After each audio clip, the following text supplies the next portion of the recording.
안녕하세요. 정보가 세상을 바꾼다의 인포뱅크입니다. 이번에 전해드릴 내용은 중국 중재의 사우디, 이란, 화웨이, 정말 화웨이한 것일까에 대해서 한번 알아보도록 하겠습니다. 여러분의 구독, 좋아요, 그리고 필요하시면 알람 설정까지 부탁드리겠습니다. 지금 중동 지방에서 가장 영향력이 큰 나라는 바로 사우디와 이란이죠. 현재 화웨이의 소식이 이 두 나라의 화웨이 소식이 중동을 들썩이게 만들고 있습니다. 중동의 대표적인 강국으로 다양한 분야에서 지금 충돌해온 사우디와 이란은 10일 2016년 단절된 외교 관계를 7년 만에 복원하기로 한 것입니다. 그 사이에 중국의 중재가 있었다라는 것이죠. 이것이 현 세계에 어떠한 영향을 줄까? 그리고 과연 이 단절된 관계가 화해가 된 게 과연 얼마나 오래 갈까에 대해서 관심이 집중되고 있습니다. 그리고 정말 화해한 것이 오래 지속될 것인가도 궁금해지는 입장이죠. 자, 그래서 이번에 알아볼 내용은 중국 중재의 사우디, 이란 화해, 정말 화해된 것일까입니다. 7년 이상 단교한 사우디와 이란은 7년 만에 중국의 중재로 화해를 했다라는 소식이 나오고 있습니다. 사우디와 이란은 2016년 1월 사우디가 자국 내 시아파 고위 지도자들을 대거 체포하고 일부에 대해서는 사형을 집행하자 이란 내 보수 시아파 세력이 주 이란 사우디 대사관과 총영사관을 공격하면서 단교 사태를 맞이한 것입니다.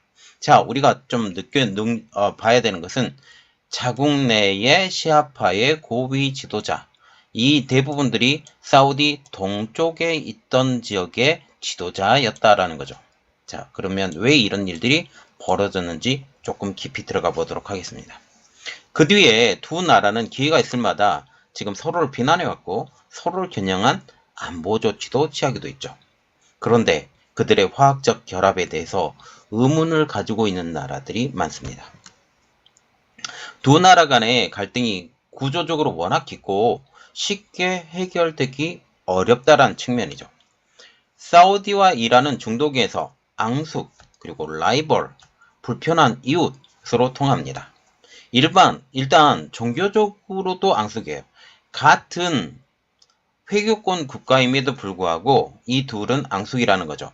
자, 지금 보시면 그림을 하나 보여드리는데 이 사우디아라비아, 이란이 지금 나와 있고 종교적으로는 시아파와 수니파, 그리고 정치체계로는 절대 왕정을 지금 다스리고 있는 사우디아라비아, 그리고 이란은 이러한 절대 왕정을 무너뜨린 나라, 팔라비 왕조를 무너뜨렸죠. 그래서 신정일체 공화제를 하고 있고 언어 자체도 다릅니다. 언어가 지금 사우디아라비아 같은 경우는 아랍어, 그리고 이란은 페르시아어, 그리고 민족 자체도 구성이 다르죠.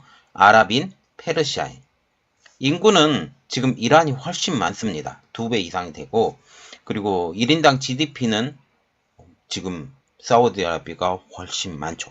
그 가장 큰 이유는 지금 현재 오펙의 리더로서 유지가 되고, 지금 이란과 같은 경우는 지금 석유를 팔지 못해서 굉장히 상황이 어려워진 상황입니다. 군사력으로는 지금 이란이 사우디보다 훨씬 나은 상황입니다. 자, 이란과 사우디의 관계 변화, 이것은 자료로 봐주시면 감사하겠습니다.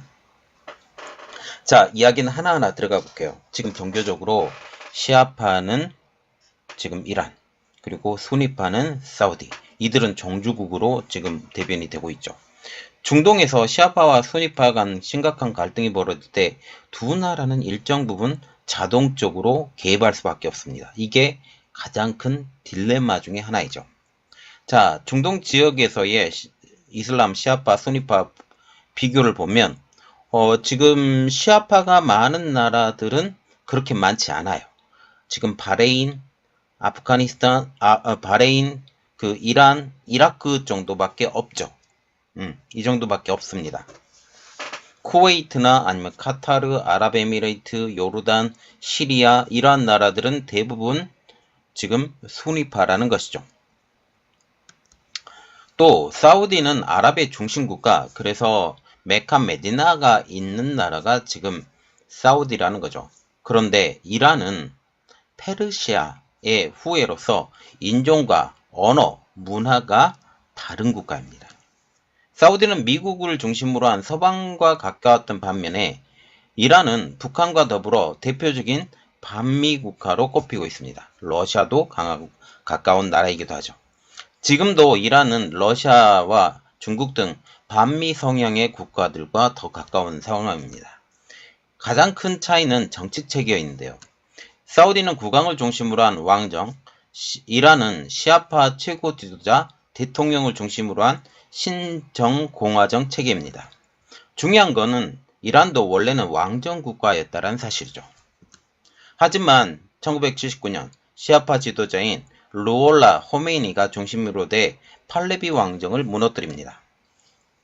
지금 팔레비 왕정과 같은 경우는 부패하고 무능했던 왕정이라고 불렸었고 상당히 개방적인 나라였었지만 이 팔레비 왕정이 무너지면서 정통적인 이슬람 국가로 변해버리게 된 것이죠. 사우디 입장으로서도 지금 이란이 왕정을 무너뜨린 경험을 가지고 있다라는 게 가장 두려운 상황입니다.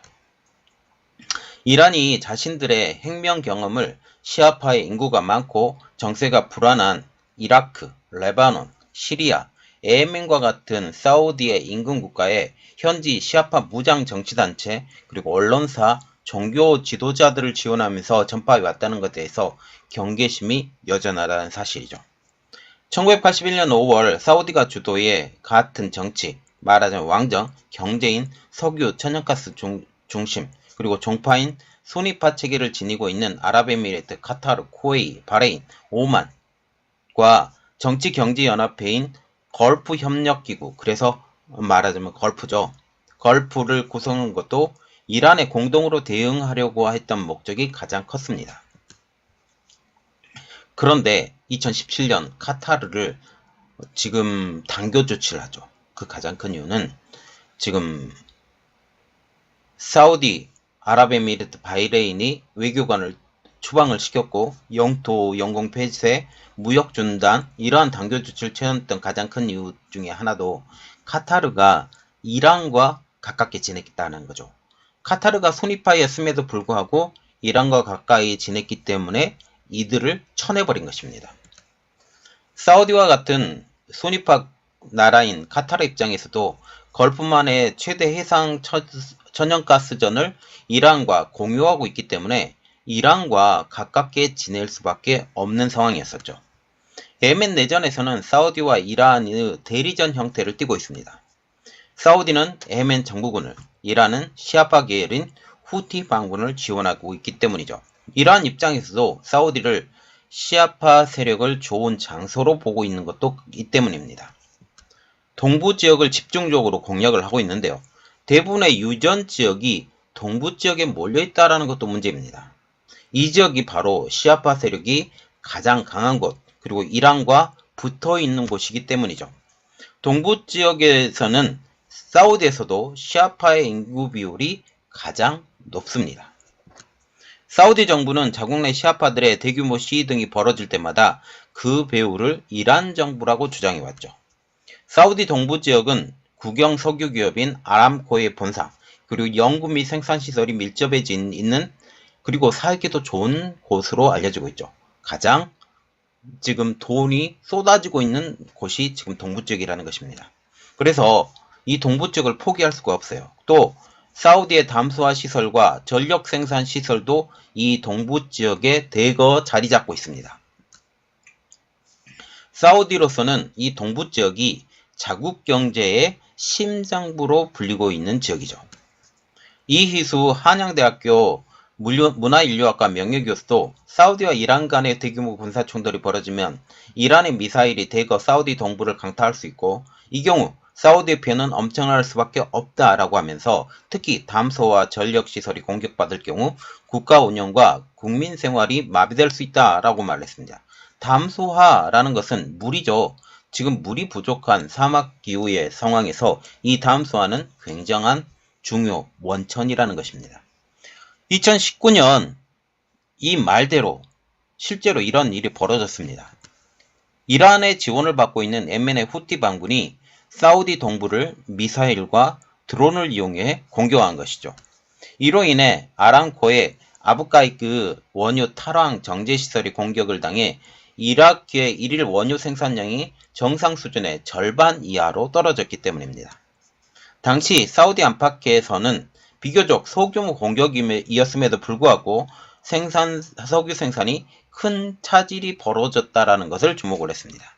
또 현지에서는 여름이었던 상황을 감안할 때 담수와 물, 그리고 전력, 전기와 냉방시설까지 공격을 당했다면 공포감이 더욱 컸을 것이라는 분석도 나오고 있죠.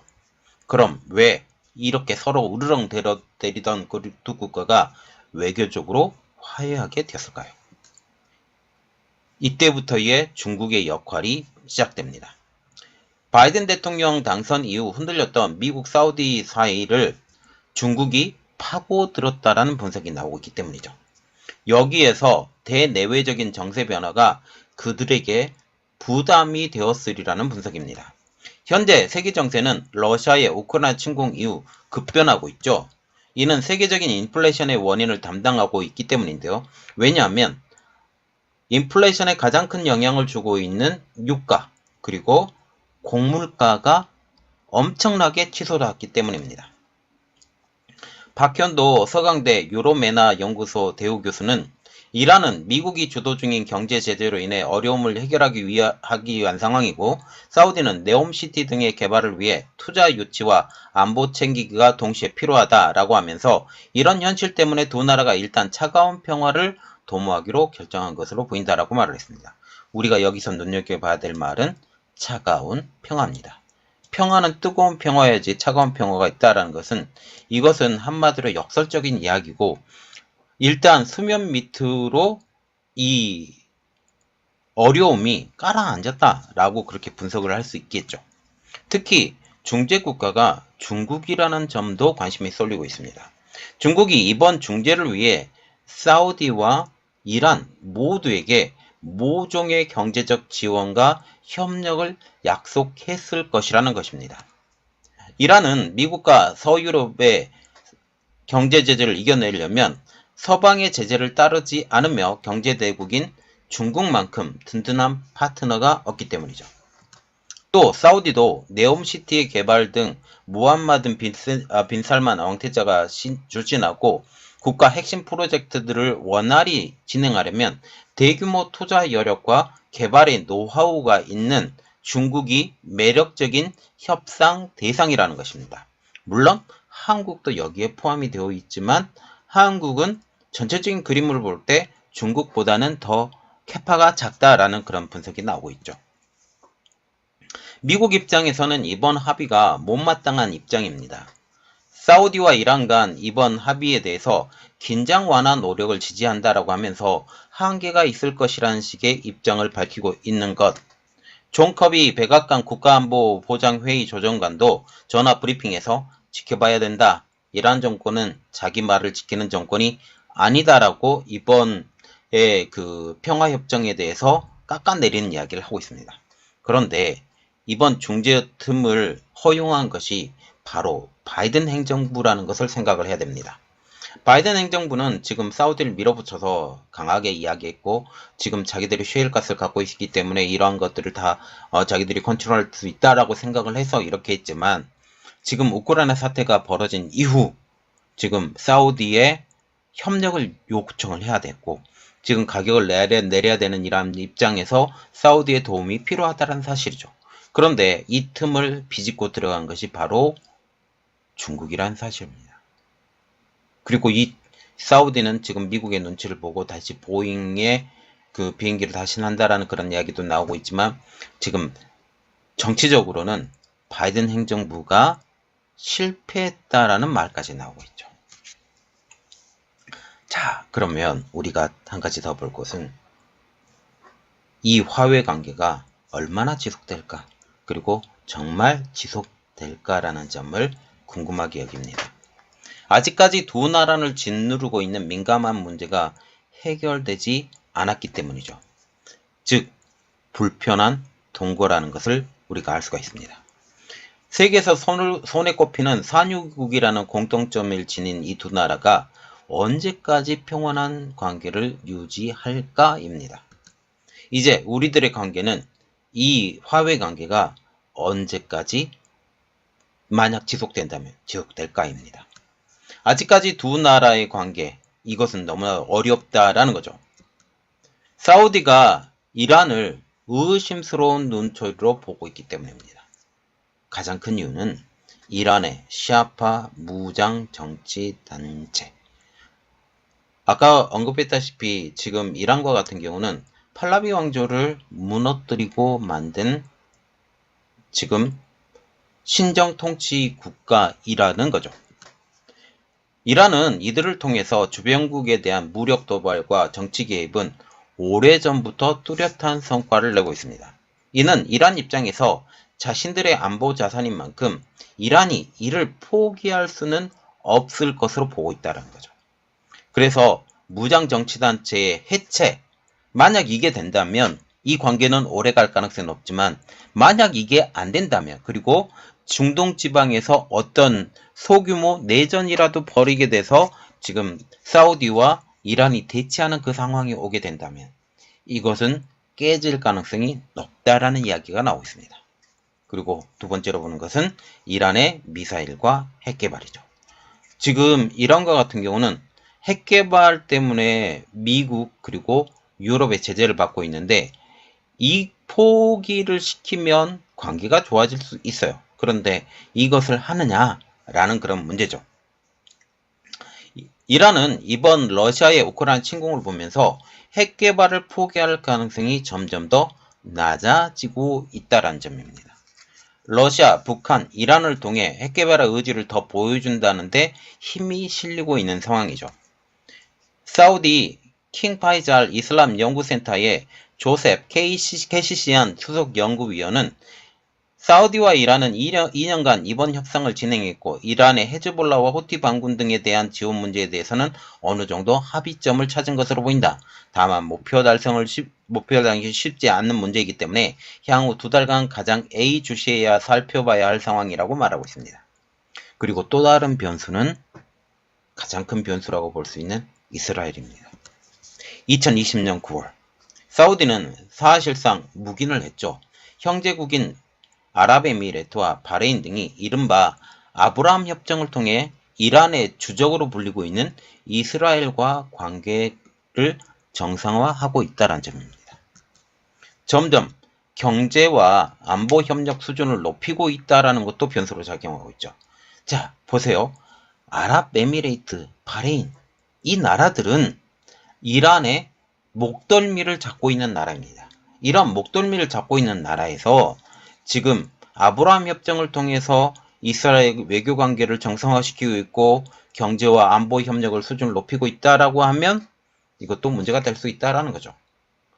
그리고 특별히 아랍에미레이트와 바레인은 지금 수니파의 나라입니다.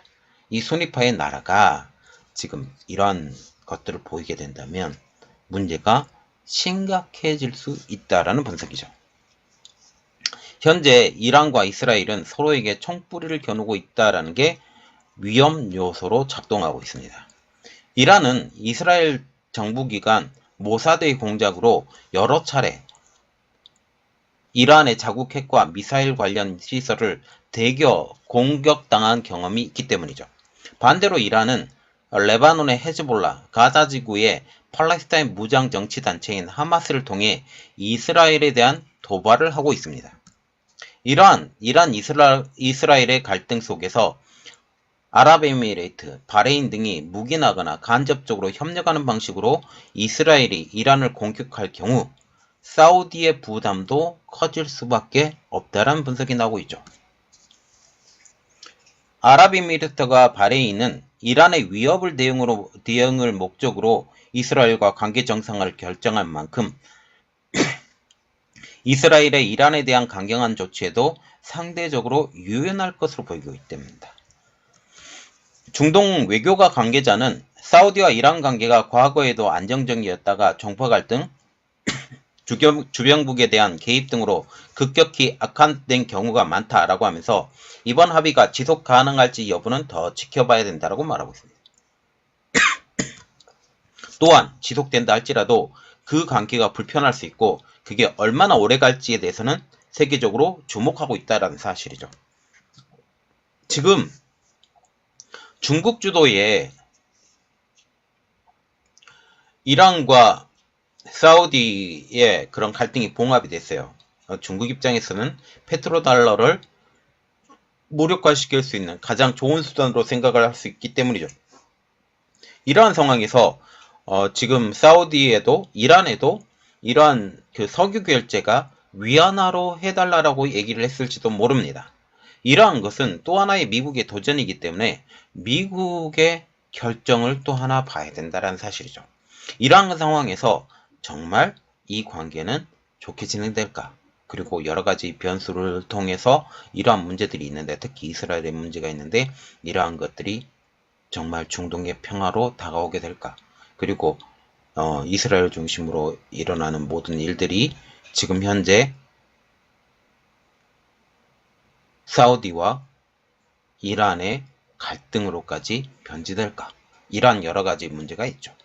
이러한 것들을 우리가 지켜보면서 정말 중국 중심의 그 중동의 판세, 그리고 미국이 여기에 어떻게 접근할까, 그리고 이스라엘은 여기에 어떻게 대응할까, 이러한 여러 가지를 보게 됩니다. 자, 이번 내용은 여기까지 하겠습니다.